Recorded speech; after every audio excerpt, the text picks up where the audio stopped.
The Legend of Zelda Tears of the Kingdom is nearly upon us. In the meantime, all we have to go on are the collective tears of anticipation from Zelda fans the world over. Well, dry your eyes, because I've got 107 Legend of Zelda facts here to tide you over until Tears of the Kingdom drops. This is 107 facts about the Legend of Zelda series. Number 1. For as many Zelda games that have come out over the years, there are plenty that never saw the light of day, and some weren't even video games, like the official Zelda pinball machine. Number 2. The Legend of Zelda pinball machine was being made by pinball pioneers Gottlieb. Number 3. In the early 1990s, Gottlieb had made a deal with Nintendo to produce 2 pinball machines based on Nintendo properties. Number 4. For the Zelda machine, Gottlieb even put legendary pinball designer John Norris on the project. Number 5. Norris would have based the pinball machine around A Link to the Past, which had recently been released for the Super Nintendo in 1991. Number 6. However, at some point, Gottlieb switched the pinball machine's design to an American Gladiators theme. Number 7. And so the would-be Zelda pinball machine was released as a Gladiators pinball machine in 1993, and the Zelda pinball machine was effectively cancelled. Number 8. A few years later, Nintendo was planning an expansion to Ocarina of Time, tentatively called Ura Zelda, which translates to Another Zelda. Number 9. This Ura Zelda would have been a newer version of Ocarina of Time for the disc-based N64 peripheral, the 64DD. Number 10. Ura was planned to have rearranged dungeons as well as all new content for the game that wasn't included in the original release due to a lack of time and space on the N64 cartridge. Number 11. By 1998, Ura was delayed indefinitely in the wake of development problems related to the 64DD. Number 12. Soon after, the whole game was completely scrapped due to the poor commercial performance of the 64DD in general. Number 13. Lucky for Zelda fans, Ura Zelda didn't die there. The expansion would eventually be ported to the GameCube in 2002 in Japan as Zerura no Densetsu, Toki no Ocarina GC Ura. Number 14. North America and Europe would receive the same port of Ura a year later in 2003, but we know it as The Legend of Zelda Ocarina of Time Master Quest. Number 15. In the late 90s, Nintendo entered a contract with Capcom and Capcom's subsidiary Flagship to deliver 3 Zelda games for the Game Boy Color. Number 16.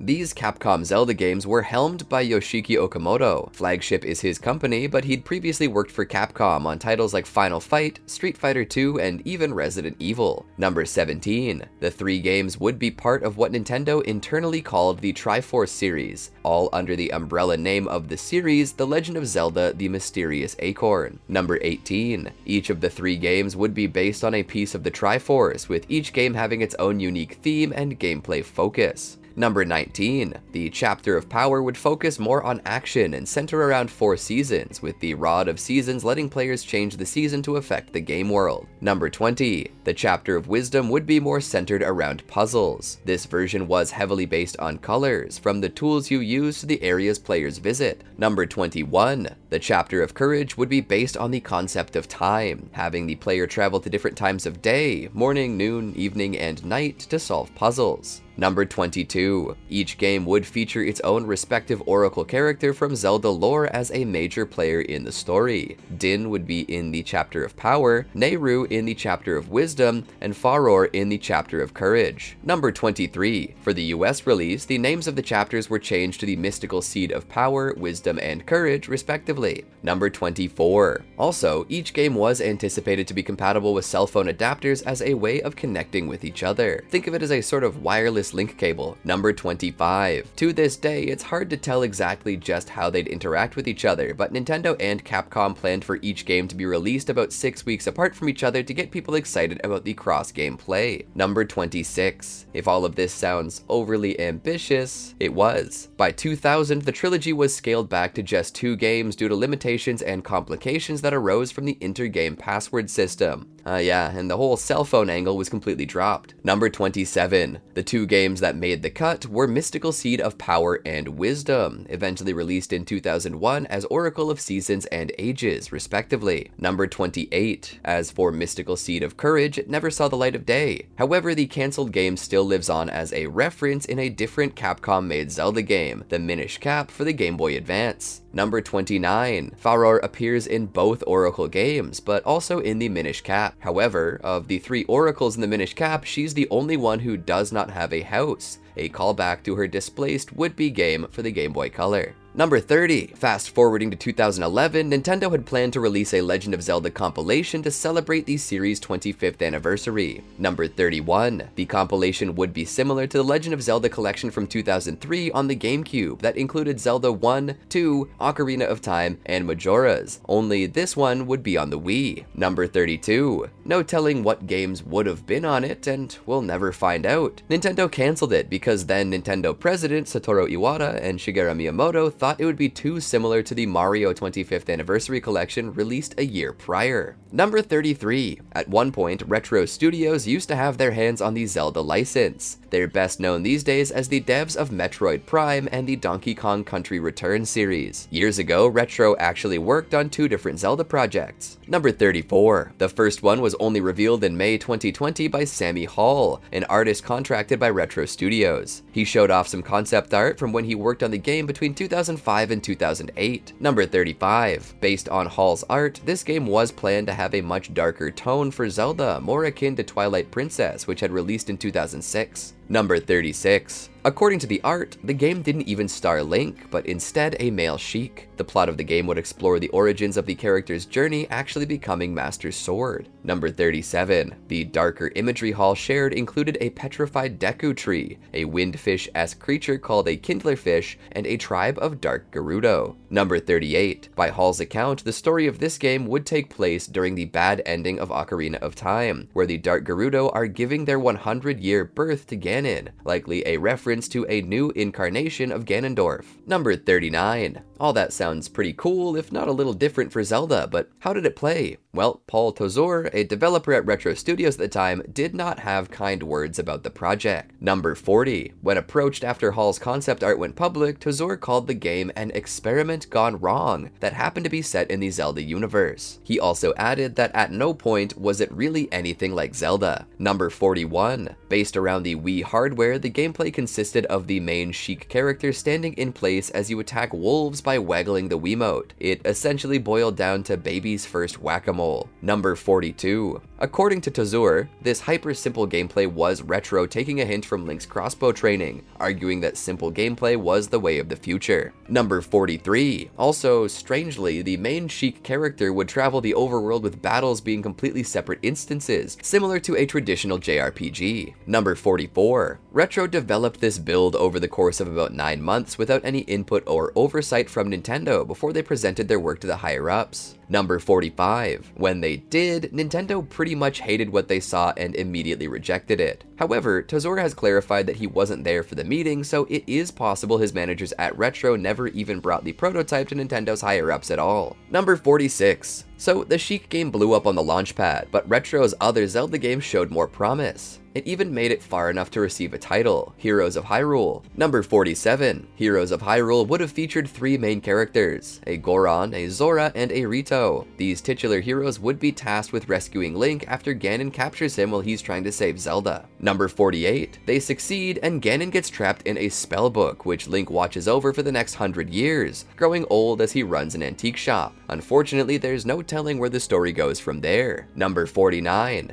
As for the game itself, based on concept art, it plays out in an isometric view as a tactical game, similar to Final Fantasy Tactics. Number 50. Retro actually pitched this would-be tactical Zelda game to Nintendo, but just like the Sheik game, nothing ever came of it. Number 51. Something did come of Link's crossbow training though. If you can believe it, Shigeru Miyamoto had been flirting with the idea of a first-person Zelda game as far back as Ocarina of Time. Number 52. He actually proposed that Ocarina of Time be entirely first-person before it was pointed out that a first-person perspective wouldn't work with the whole young Link time travel angle. Number 53. Playing off of time travel, Miyamoto also put the idea out there of a first-person Zelda game where Link travels to the future and uses a realistic gun. That was shot down too. Number 54. Instead of a gun, Link's crossbow training gives you, a crossbow. As for the setting, it's based on the Hidden Village from Twilight Princess. Miyamoto was a fan of the village's spaghetti western theme and thought it would pair well with a shooting game. Number 55. Originally, the game was simply called Introduction to Wii Zapper, but that name was scrapped because the team believed it would be too close to Introduction to Wii Play's title in Japan. Number 56. Another proposed title was The Legend of Zelda Phantom Crossbow. This title also got dumped because the devs worried that the title would give off the impression of a grandiose mainline Zelda story instead of a simple spin-off. Number 57. The team actually wanted the game to have an elaborate story, but Miyamoto shut it down. He insisted that the game be a side story as opposed to an epic tale, effectively killing all the story ideas the team had been spitballing up to that point. Number 58. At one point, the team was so frustrated that they requested to throw the whole game out, rather than appear to be lazily reusing pre-existing assets.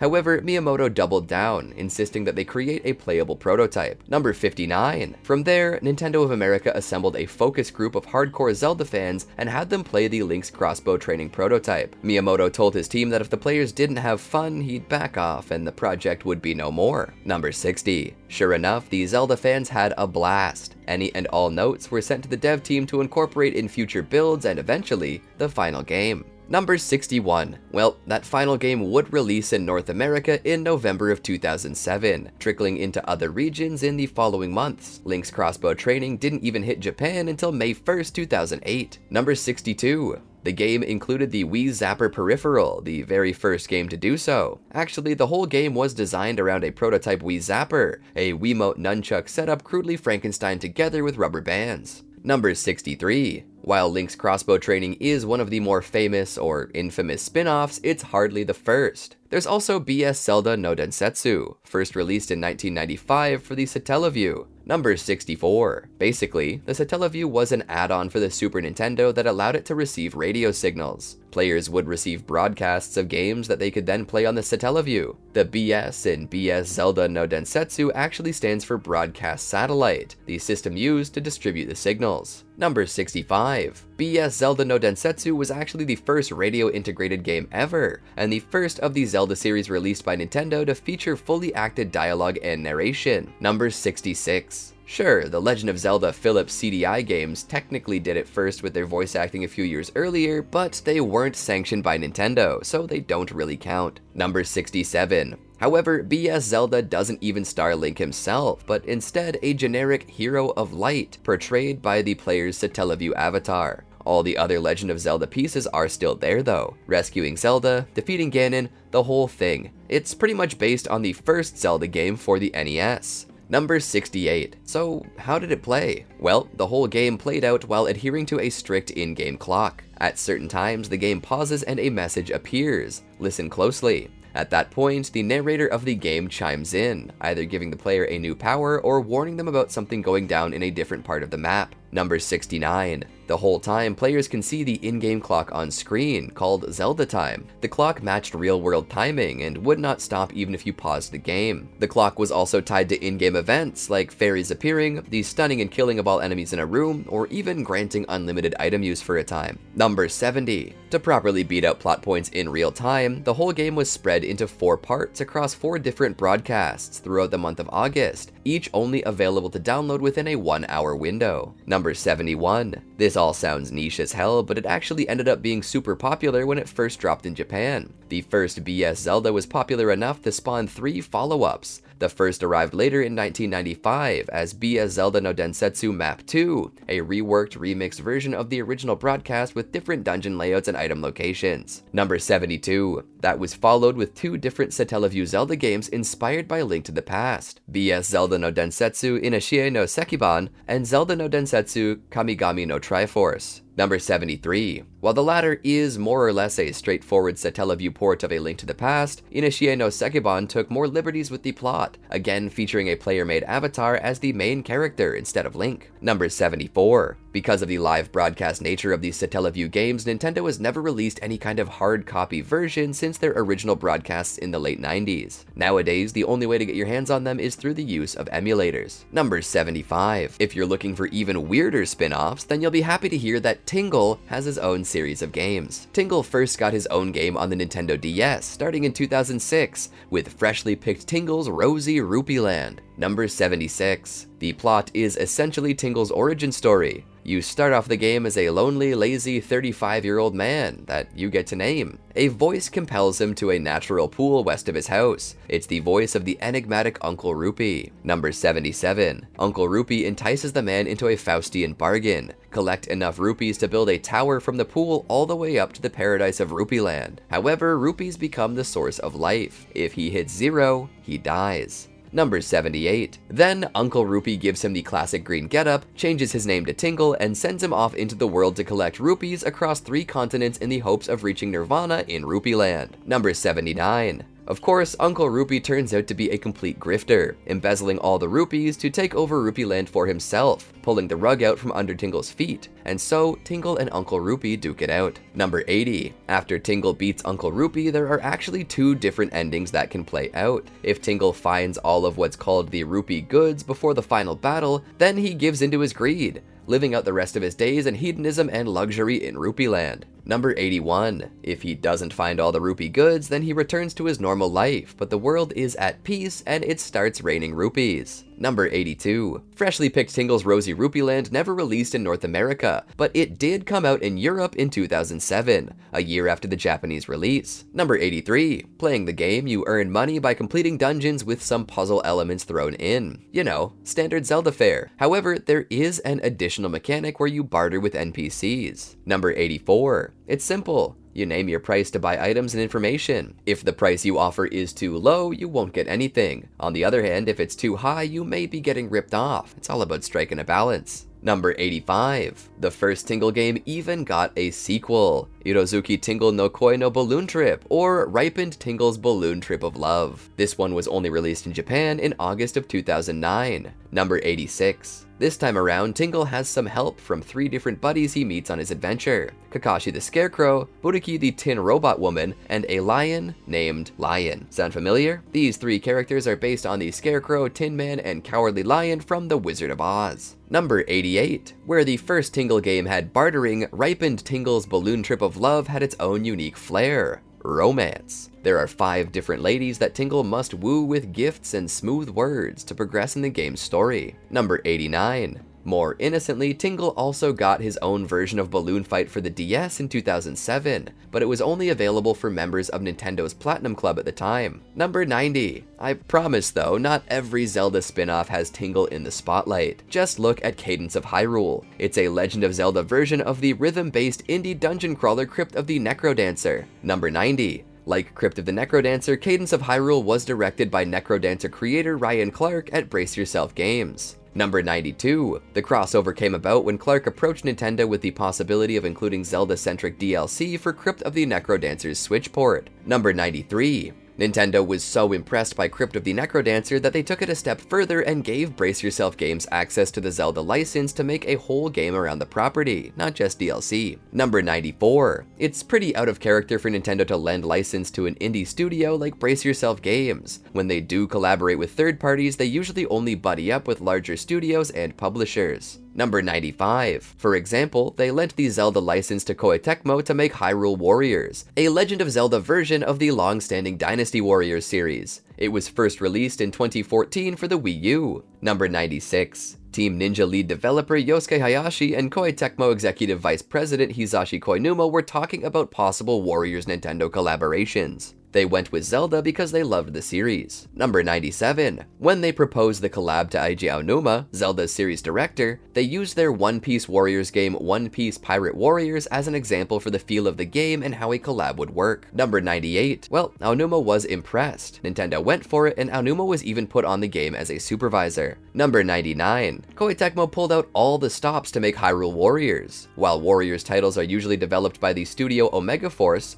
Koei Tecmo also brought in Team Ninja to help with the one-on-one fights and just throw some general freshness into the Warriors formula. Number 100. While Hyrule Warriors has tons of playable characters in the final release, one didn't quite make the cut: a female version of Link called Linkle. She was thrown out at one point during the development. Number 101. Yet, sketches of the character appeared in the art book for Hyrule Warriors that was included in the Japanese limited editions of Hyrule Warriors. Number 102. Koei Tecmo actually asked fans who else they'd wanted to see as playable characters in Hyrule Warriors. Sure enough, word had gotten out about Linkle and her name was towards the top of the suggestion pile. Number 103. Well, Koei Tecmo obliged. Linkle was included as a playable character for Hyrule Warriors Legends, the port for the 3DS released in 2016. Number 104. It didn't stop there though. Hyrule Warriors had enough legs to even be ported to the Nintendo Switch as Hyrule Warriors Definitive Edition. This Switch version includes all the content from both Wii U and 3DS versions, as well as updated Breath of the Wild looks for both Link and Zelda. Number 105. For story placement, Aonuma himself said that Hyrule Warriors is definitively not canon, as it takes place in an alternate universe. However, he did mention that while not in universe, Hyrule Warriors is still connected to the timeline. Number 106. There's no question that Hyrule Warriors Age of Calamity is in universe though.